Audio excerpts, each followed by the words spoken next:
puntos más débiles del presidente Enrique Peña Nieto es su imagen. Últimamente las encuestas lo ponen en sus niveles más bajos de popularidad. Para hablar de este fenómeno, tenemos con nosotros a un personaje muy singular, versátil, por decir poco. Es jesuita, fue guerrillero, casi cura y, acuérdese usted, fue vocero del expresidente, de Vicente Fox cuando fue presidente de la República. Rubén, te damos la bienvenida. ¿Cómo estás? ¿Y cómo ves el temita? ¿Cómo veo el tema? Bueno, yo... Paola. Gracias, Paola. Mira, yo como veo, pienso que este gobierno se sabe comunicar solo en los éxitos, solo cuando las cosas le salen bien. Y es verdaderamente un desastre en las situaciones de crisis. No sabe qué hacer en una situación de crisis. Y los problemas que de por sí son problemas, como Ayotzinapan, como Tlatlaya, como Casablanca, como Maninalco y lo que le queramos añadir, los hacen más grandes por su incapacidad de saberse comunicar. Y en ese sentido, sí es uno de los... debilidades más grandes del gobierno del presidente. No han podido articular una buena estrategia de comunicación y al tiempo, en la medida que pasa los meses en el gobierno, buen diseño de la estrategia de arranque se vuelve obsoleta en el sentido de que es un presidente muy excesivamente bien cuidado. Parece que es un santito de pueblo con uno de estos capelos de cristal, no lo dejan que nadie se acerque, no da una entrevista, no se arriesga a ir a un programa de televisión o de radio a que un periodista lo cuestione,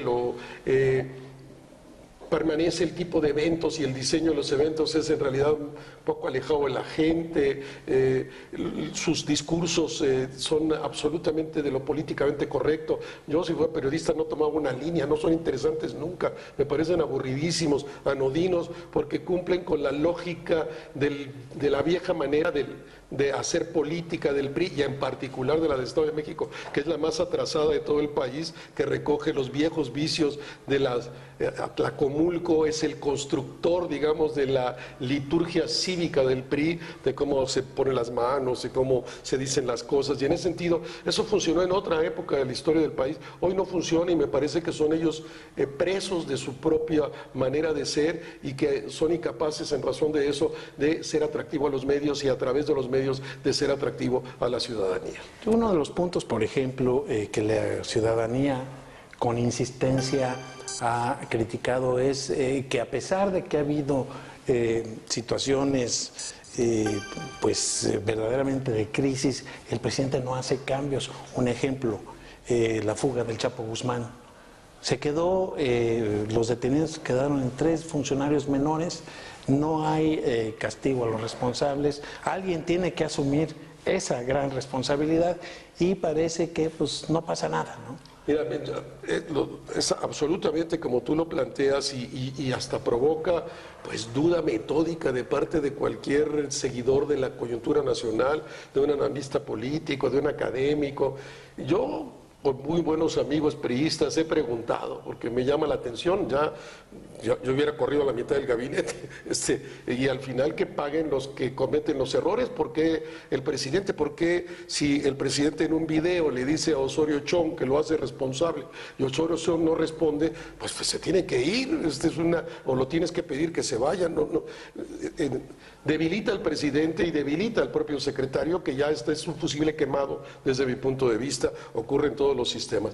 Me dicen mis amigos priistas, algunos de ellos me dicen que pues así es la manera de pensar del presidente de la República. Él piensa que si cambia a alguien, que es como una pata en la puerta y que eso va a abrir una grieta y se va a ir haciendo más grande, y que en todo caso conviene aguantar y estar ahí todos los golpes para que eso al final te protege, y lo otro abriría una caja de Pandora.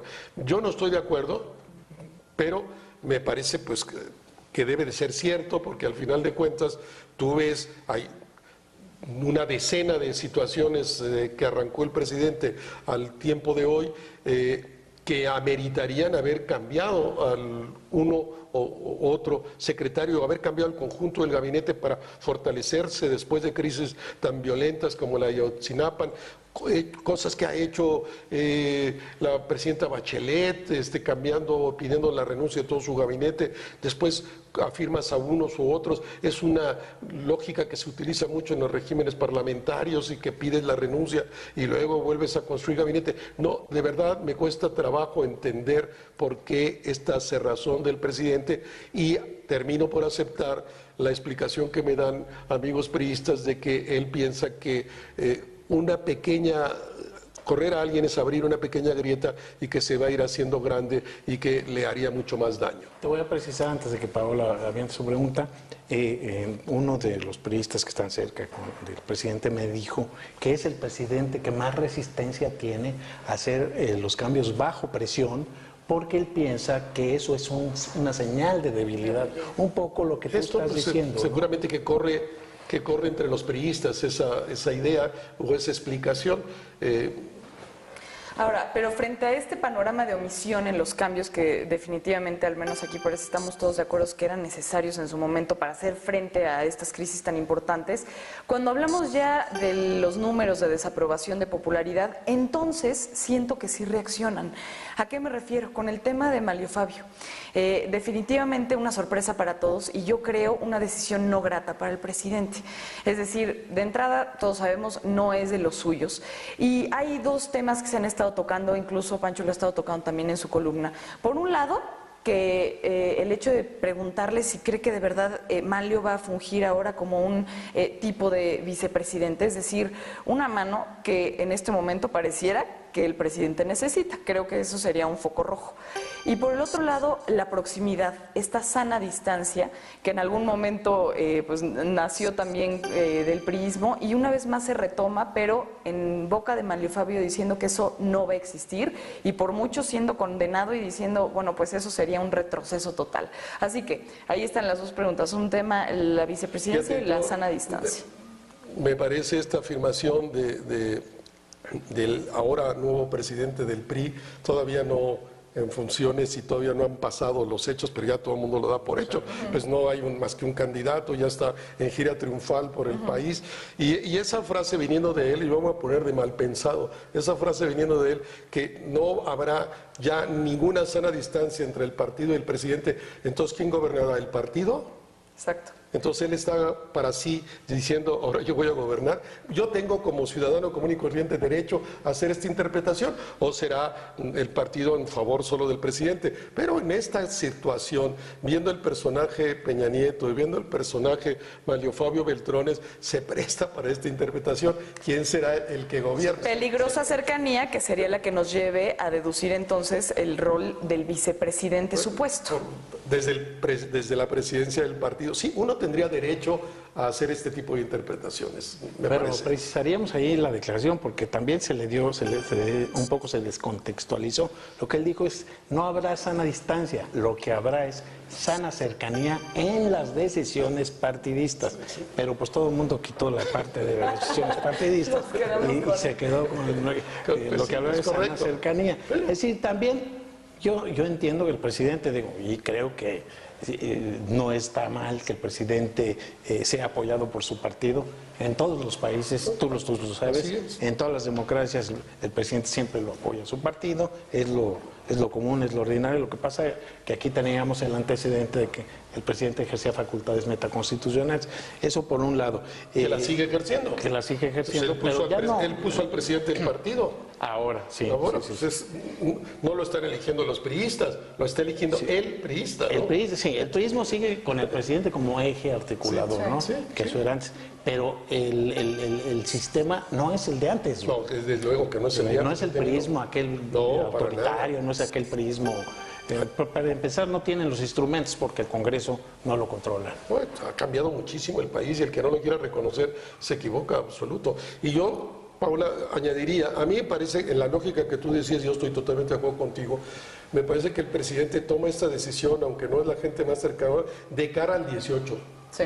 alguien que le pueda garantizar la elección del 18 en su entorno, de su gente, pues podrán hacer otras cosas mal que bien, pero ninguno tiene la personalidad para imponerse al resto de los gobernadores, darles tareas, citar al Congreso, a los senadores. Eso solo lo puede hacer Manlio. Ese es un capital de Manlio, es real y tiene un reconocimiento objetivo en todo el priismo. Todos los gobernadores te dirían que tienen una gran estima de él, los senadores, los diputados. Sí es un factotum en el PRI, y en este sentido sí alinea todas las fuerzas del PRI a la elección del 18 y evita cualquier posible conflicto, fractura y divisiones. Eso sí le garantiza Manlio al presidente. Frente a ello, entonces, estaríamos en el entendido de que más allá del país o la misma desconfianza, nada más por desconfianza de la gente per se, estaríamos hablando entonces de un camino de entrada encaminado al próximo año, a las 2 elecciones de gobernadores. Sí, 12,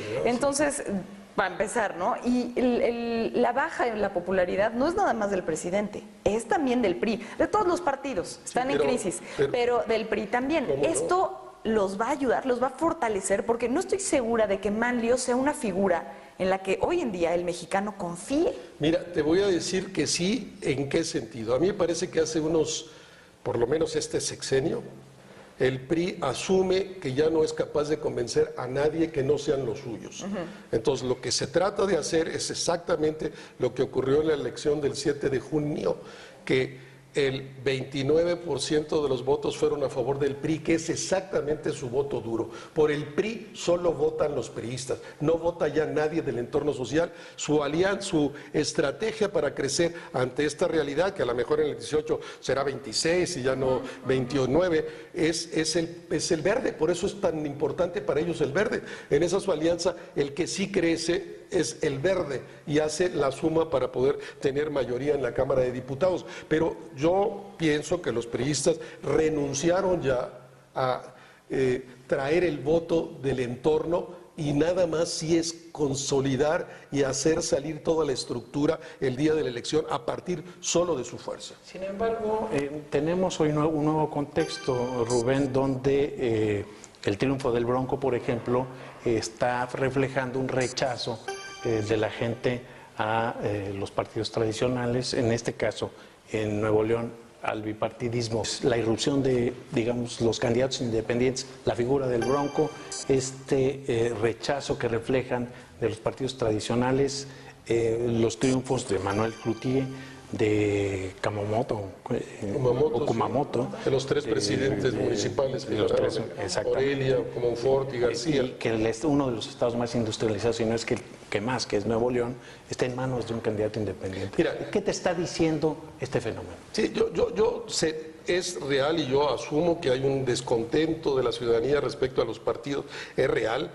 Habrá que medirla suficientemente en el sentido de todos modos, Francisco, 9 gobernaturas, un candidato independiente se lanzó, 500 diputados, un candidato independiente. Si sumamos, en la elección del 15 del 7 de junio había casi 17,000 cargos de elección, entonces, y hay 6 candidatos independientes.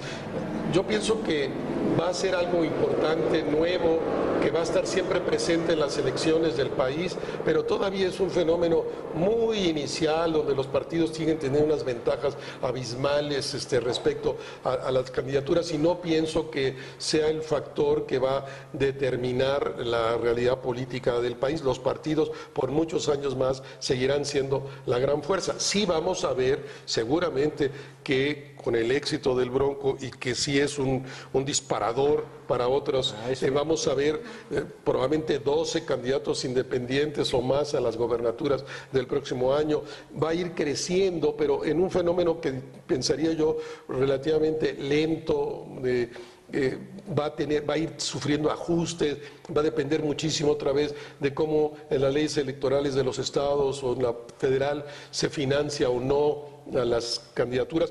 Una parte del éxito del Bronco fue que en el caso de Nuevo León el Tribunal Electoral decide que tiene el mismo derecho a tener financiamiento igual que los partidos, pero no fue el caso de Kumamoto, ni fue el caso de los alcaldes, etcétera. Entonces, no apreció ese financiamiento. O O sea, él lo financiaron por afuera. Empezó por afuera, pero después el tribunal decidió que él tendría el mismo derecho a utilizar en la cantidad permitida que a los partidos. En la ley no estaba así. Yo tengo la impresión de que el Bronco, por ejemplo, ya que nos metemos rápidamente, el Bronco ganó por el apoyo de los empresarios en Nuevo León. Es decir, todo el mundo... voy a citar a Diego Fernández de Ceballos, dice... Si no es el diablo, hablando del dirigente de FEMSA, pues huele a azufre.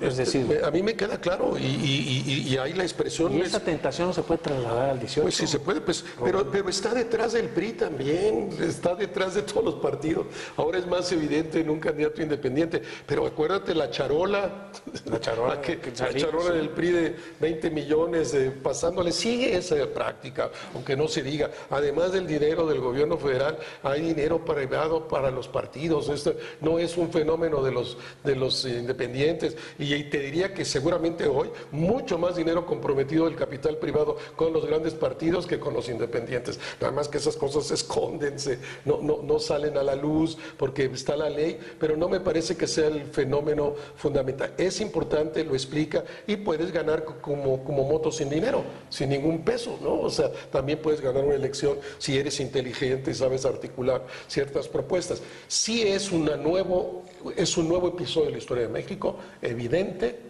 sí llegó para quedarse, es evidente, se irá construyendo escalonadamente y alcanzará posiciones mayores cada vez, estoy seguro, como también es cierto, y a la par de este fenómeno que nos hemos hecho, y eso refleja la elección del 7 de junio pasado, un régimen pluripartidista. Ya no hay bipartidismo, incluso ya no hay tripartidismo, hay 8 partidos que fueron votados por la ciudadanía, se quedan para la del 18, y yo pienso que vamos a ir por ese camino también. México crecerán los independientes y crecerán las expresiones partidarias. Ahora, quizás saliéndonos un poco ya del tema de los partidos y regresando al asunto de la imagen del presidente, creo que hay un punto que valdría la pena tocar, si están de acuerdo. La primera dama. En un inicio, tendría que ser una fortaleza para el hombre que hoy lidera el país. Sin embargo, las decisiones erróneas de las que hablaba en un principio Pancho en el programa, que se han ido tomando en la administración de la imagen, tanto del presidente como la que debería ser pues su brazo derecho, está siendo ahora su talón de Aquiles. Entonces, quizás un poco analizar lo que está sucediendo, por ejemplo, con la misma relación que sucedió en Francia, las imágenes que fueron captadas hasta por los periódicos franceses, bueno, hasta Le Monde llevaba titulares que hablaban al respecto. Entonces, ya no es algo nada más que los mexicanos estemos sintiendo, pero sí resintiendo, claro. Mira, yo te voy a precisar, porque es un tema que te toca a ti directamente, porque tú viviste un capítulo similar en la época de Fox, fuiste vocero de Fox, y la renuncia de Durazo, la carta de Durazo con las acusaciones de que Fox le estaba tendiendo el camino a Marta para la presidencia de la República. Entonces, ¿cómo ves, cómo analizas tú este tema? Las dos, a ver, respondo así. Por mi propio trabajo de consultoría, pues tengo acceso todo el tiempo, y porque yo mismo mando a algunos de mis clientes a hacer grupos de enfoque, estudios cualitativos, y te diría que en los 4 o 5 estados últimos que he tenido acceso a los grupos focales, a los resultados, es impresionante cómo hay una constante estoy hablando de 120, 130 grupos de enfoque sumado a estos 5 estados en diversas regiones del país, y es impresionante cómo en todos esos grupos de enfoque, independiente de clase social y de la región que estás en el país, salen 2 cosas para identificar a este gobierno: corrupción, frivolidad. Y que tiene que ver con lo que tú estás planteando. La señora, a la primera dama, en el entorno, se ve como una gente frívola, y la sociedad asume de ella como una persona frívola, con esas páginas en Hola y con esas páginas en Quién y esas cosas de revistas rosas. Yo pienso que ella tenía unas grandes posibilidades por su gran posicionamiento al nivel de la sociedad mexicana, porque la gaviota y la identificación con otra estrategia de comunicación, esta estrategia de comunicación de ella de las páginas rosas, de vestidos y de, pues me parece una estrategia equivocada que provoca la reacción que tú misma planteabas y que yo estoy absolutamente de acuerdo, y que se ve entonces como una mujer frívola y se asocia al presidente y a su gobierno como un gobierno ¿Hay posibilidad frívolo, ¿no? de que se reivindique A su ver, imagen? nada más y la parte de Marta. Ah, claro, ahorita iba para acá, o sea, está acá. Mira, yo sí pienso que la imagen que el presidente Fox se equivocó en su estrategia. Está en el libro La Diferencia, que hice con Castañeda, es muy largo, pero quiero decirte que Televisa, pagó al principio una encuesta para López Obrador y una encuesta para Marta de popularidad y se las iba entregando a los dos personajes, y en un determinado momento Marta tenía mucha mejor calificación en los sectores populares que Andrés Manuel López Obrador. Se sabe poco de esto, pero existió esto, y el presidente a partir de ahí decide que Marta puede ser una muy buena articulación político-electoral con Krill, que era su candidato, y que Krill iba a tomar un voto de unos ciertos sectores sociales y Marta aportaría los votos de otros sectores sociales. Yo en algún determinado momento, yo entro 2 años después al gobierno, le pregunto al presidente cómo va a hacer eso, porque él lo tenía ya claro, pero ¿cómo lo va a hacer? Porque no existen casos en política comparada donde hay una transferencia del voto de manera tan mecánica, ¿no? Ya lo veremos, me dijo después. Entonces, Marta sigue allí, y a mí me parece que los primeros que le empiezan a pegar a Marta de manera contundente es el pan de Calderón, en la idea que no les vaya a hacer lo mismo que le hizo Fox, que no pasa por la elección del partido, sino la ratificación del partido, porque él se gana la candidatura por fuera. Y yo te diría sí, que Marta jamás estuvo considerada por el presidente para ser candidata. A la carta que hace referencia, yo no entiendo por qué, el propio Alfonso Durazo estuvo en una reunión del staff del presidente, que a mí me tocó estar también, donde el presidente nos dice, si alguno de ustedes cree que Marta, jamás se lo he pensado, ¿no? Pero Alfonso, sabiendo eso, de todos modos escribe la carta. Esa es su decisión. ¿No sabría Alfonso algo más que pudiera...? No, definitivamente no. Él sabía, yo nunca lo he entendido, él sabía de palabra del presidente que Marta no era candidata, jamás la pensó como candidata. El candidato del presidente, para bien o para mal, era Santiago Krill, ¿no? Y nunca estuvo considerada Marta en eso. Dice ahí Durazo que ¿no? Jamás te lo puedo asegurar. Presencia política de Marta en el gabinete, cero. Presencia política de Margarita Zavala en el gabinete de Calderón, toda, porque eran iguales, habían sido diputados. Margarita tenía hasta una burbuja de diputados en el Congreso. Marta jamás ni pasaba por las oficinas, pero se construyó a lo mejor un error también de ella en su estrategia de tratar de hacerse un personaje más poderoso de lo que realmente era, y a lo mejor la gente que la visitaba que se quería creer esos cuentos de que ella tenía capacidad para conseguir una televisión o una radio, un banco, que son las cosas que le iban a pedir las gentes que tú y yo conocemos. Sí. Oye, te iba a preguntar lo que el presidente quiso decir.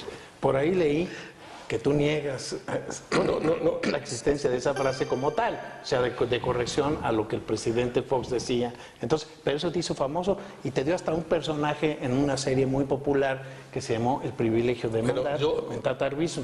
Me hubiera encantado decir la frase, se hizo tan popular que me hubiera encantado, pero honor a quien honor merece. La frase es del guionista del programa del privilegio de mandar, el guionista Araujo, que es el de los programas cómicos. Él hace esa frase, a mí me ayudó muchísimo para mi tarea, me hizo muy popular, tenía niveles de confianza arriba del 90 de lo que decía, de las encuestas que hacíamos para valorar mi función, y en ese sentido estoy muy agradecido a Araujo y a Televisa por ese programa. Pero nunca dije esa frase, insisto, me hubiera encantado haberla dicho.